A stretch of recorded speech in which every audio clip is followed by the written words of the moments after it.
ఆ రోజులే బాగున్నాయి.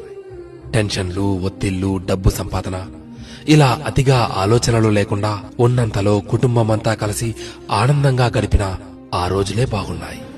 ఆదివారం ఆటలాడుతూ అన్నాన్ని మరచిన ఆ రోజులే బాగున్నాయి.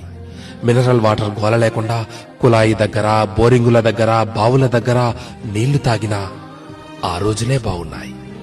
ఎండాకాలం చలివేంద్రాల్లోని చల్లని నీళ్ల కోసం ఎర్రని ఎండని సైతం లెక్క చేయని ఆ రోజులే బాగున్నాయి. వందల కొద్దీ ఛానళ్లు లేకున్నా ఉన్న ఒక్క దూరదర్శన్లో శుక్రవారం చిత్రలహరి, ఆదివారం సినిమా కోసం వారమంతా ఎదురు చూసిన ఆ రోజులే బాగున్నాయి. సెలవుల్లో అమ్మమ్మ, నానమ్మల ఊళ్లకు వెళ్లి ఇంటికి రావాలనే ఆలోచనే లేని ఆ రోజులే బాగున్నాయి. ఏసీ కార్లు లేకున్నా ఎర్ర బస్సుల్లో కిటికీ పక్క సీట్లో నుండి ప్రకృతిని ఆస్వాదించిన ఆ రోజులే బాగున్నాయి. మొబైల్ డేటా గురించి ఆలోచించకుండా బర్త్డే డేట్ గురించి మాత్రమే ఆలోచిస్తూ చాక్లెట్లు పంచిన ఆ రోజులే బాగున్నాయి. మటన్ బిర్యానీ, చికెన్ బిర్యానీ లేకున్నా ఎండాకాలం వచ్చిందంటే మామిడికాయ పచ్చడితో అందరం కలిసి కడుపు నిండా అన్నం తిన్న ఆ రోజులే బాగున్నాయి.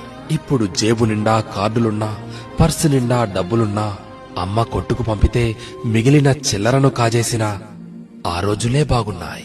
ఇప్పుడు చేతిలోని సెల్ నిండా గేములున్నా, ఆట స్థలంలో బ్యాట్ మార్చుకుంటూ ఒకే బ్యాట్తో క్రికెట్ ఆడిన ఆ రోజులే బాగున్నాయి. ఇప్పుడు బీరువా నిండా జీన్స్ ప్యాంట్స్, టీషర్ట్లు ఉన్నా 2-3 నిక్కర్లతో, కురచ షర్ట్లతో బడికి వెళ్లిన ఆ రోజులే బాగున్నాయి. ఇప్పుడు బేకరీల్లో కూల్ కేకులు తింటున్నా, 25 పైసల ఆశా జాకెట్లు తిన్నా ఆ రోజులే బాగున్నాయి. ఇప్పుడు రకరకాల ఐస్ క్రీంలు చల్లగా నోట్లో నానుతున్నా, నాన్నమ్మ, అమ్మమ్మల చీర కొంగు పైసలతో పొల్లైసు కొనుక్కు తిన్నా ఆ రోజులు ఎంతో బాగున్నాయి. పొద్దుపోయేదాకా పొలంలో పనిచేసుకుని ఎలాంటి చీకో చింత లేకుండా ఇంటికి చేరుకుని చందమామను చూస్తూ నిద్రలోకి జారి కమ్మని కలలు కన్నా ఆ రోజులే బాగున్నాయి. నిజమే, ఆ రోజులే బాగున్నాయి కదూ.